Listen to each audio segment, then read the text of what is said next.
All right, YouTube. First of all, we reacted to he killed a man with a Reggie. That's the craziest one. Now we got she killed someone blaming it on her twin. It's crazy. Oh Lord. We're gonna see what this is about. Ray always has some of the craziest things as like a as usual, bro. We're gonna see what's up. Let's go see. Let's see what's up with it. Let's just see. Let's just see, bro.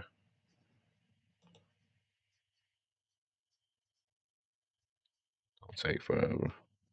Imagine having an identical twin, and when you commit a crime, you can just blame it on your twin. Well, that's what this woman did. Her name's Samantha Joe. And Samantha Joe is around 35 years old, living in a small town in Minnesota where she works at a local grocery store.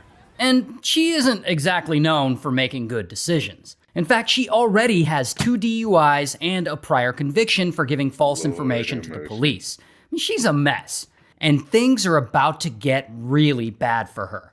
Now, if this story sounds familiar, that's because I've already covered it before about 2 years ago. But there have been some updates, so I'm gonna do it again.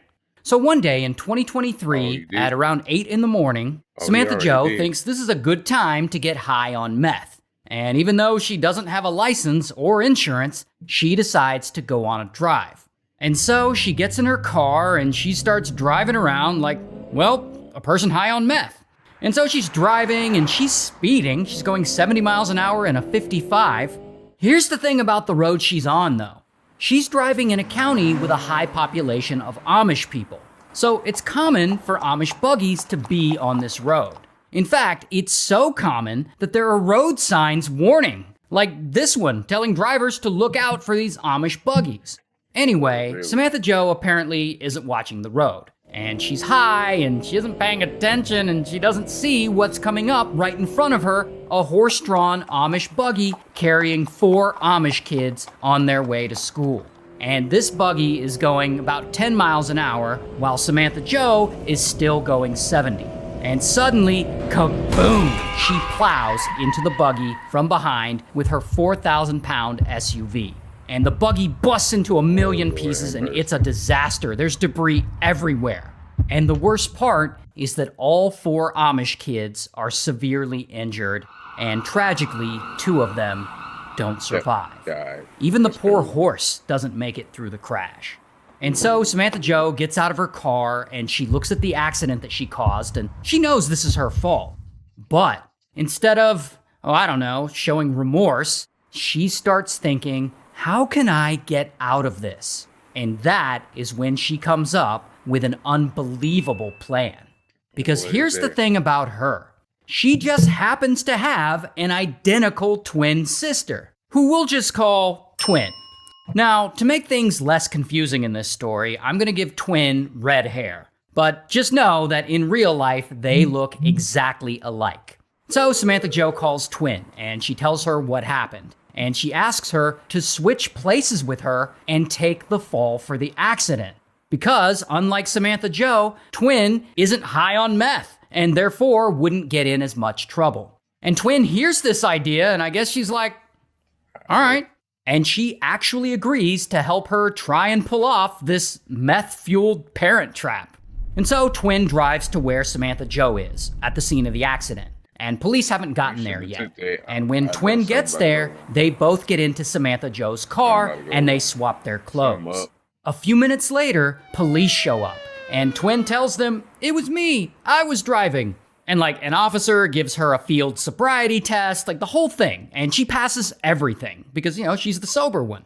And so then an officer puts her in his squad car for questioning, and he turns on a recording device to record her, and I guess Twin doesn't know she's being recorded. And she tells him, the buggy just came out of nowhere, or whatever, and she makes all kinds of excuses. And after he takes her statement, the officer gets out of the car to go talk to the other officers there. Once he's out, Samantha Joe comes up to the car window to talk to Twin. But what neither of them know is that the recording device is still recording. And Twin gets all cocky and she says, "There's You no bait, way bruh. they would You ever know cook. the difference between You the bait. two of us." And it seems like she's right. I mean, police appear to be satisfied with Twin's story, and the whole thing looks like a tragic accident, and there's no immediate reason to arrest anyone. And the police let the sisters go free, and it looks like their insane twin switch plan is actually gonna work.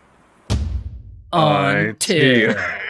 Eventually, back at the station, police listen back to the recording of Twin's conversation in the police car, and they hear her being all shady, saying, "They'll never be able to tell us apart." So they get suspicious that the twins might have swapped places.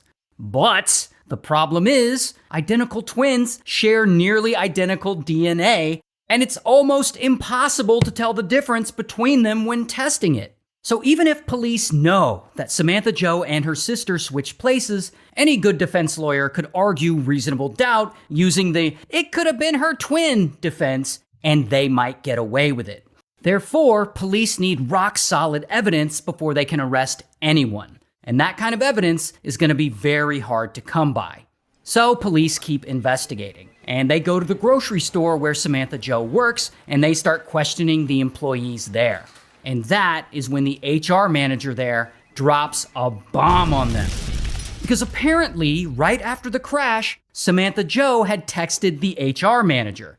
And I don't know if they're friends or they're close or what, but the HR manager calls her back, and Samantha Jo tells her everything that happened, that she hit an Amish buggy and killed a couple of kids or whatever. And so this HR manager tells police, "Samantha Jo called me and told me that she was driving high and killed 2 people. And police are like, "Holy shit, we have a witness saying she straight up confessed to the crime?"